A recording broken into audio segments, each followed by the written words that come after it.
शेतकरी मित्रांनो नमस्कार. मी सौरभ तुमचं स्वागत करतो आपल्या यूट्यूब चॅनलमध्ये. आणि औषध मारताना पण तुम्ही ही चूक करता का? व्हिडिओला शेवटपर्यंत बघा, पूर्णपणे क्रमवारी समजेल. औषध मारताना आपण कसं करतो, बॅलर भरलेला असतो, कीटकनाशक बुरशीनाशक आणायचे, पेजार आणायचं, पटापट ओतायचे, मिक्स करायचे आणि मारायचे. पण ते मारण्याला पण एक पद्धत आहे, एक क्रमवारी आहे औषध मिक्स करण्याला. त्यासाठी व्हिडिओ पूर्णपणे बघा.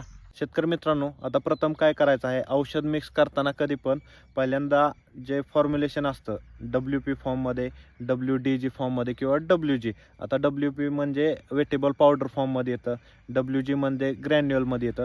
तर पहिल्यांदा बॅलरमध्ये मिक्स करताना ते पावडर फॉर्ममधील असेल किंवा ग्रॅन्युअल फॉर्ममध्ये असेल, ते बॅलरमध्ये पहिल्यांदा मिक्स करून घ्यायचं. दुसरी स्टेप आहे ते SC फॉर्म्युलेशन. आता SC फॉर्म्युलेशनमध्ये कसं असतं, सस्पेन्शन कॉन्सन्ट्रेट, त्याचा लॉंग फॉर्म आहे सस्पेन्शन कॉन्सन्ट्रेट. ते लिक्विड स्वरूपातच येतं.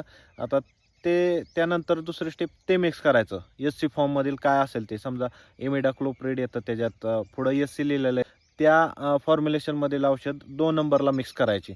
पहिला झाला WP WG, नंतर SC फॉर्म्युलेशनमधील त्यामध्ये मिक्स करायची. 3 नंबरला येतं ते EC formulation. EC formulation means emulsifiable concentrate, त्याचा लॉंग फॉर्म येतो.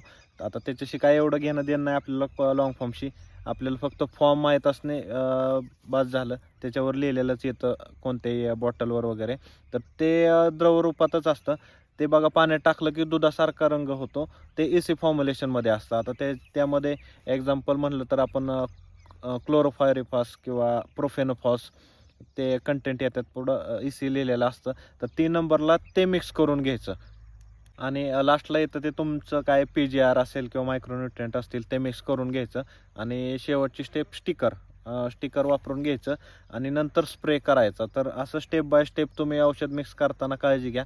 स्टेप बाय स्टेप करा, रिझल्ट नक्कीच चांगले येतील. आणि फवारणी सकाळी लवकर घ्या किंवा दुपारी 1-3-4 नंतर घ्या. कोणत्याही पिकाला रिझल्ट चांगले येतील, कारण सकाळी पानाचा जो स्टोमॅट असतो तो ओपन असतो, त्याच्यामुळे औषध शोषलं जातं बऱ्यापैकी आणि रिझल्ट पण चांगले येतात. शेतकरी मित्रांनो, तुम्हाला माहिती कशी वाटली? थोडी जरी माहिती उपयुक्त तुम्हाला मिळाली असेल तर नक्की लाईक करा, शेअर करा, सबस्क्राईब करा. धन्यवाद.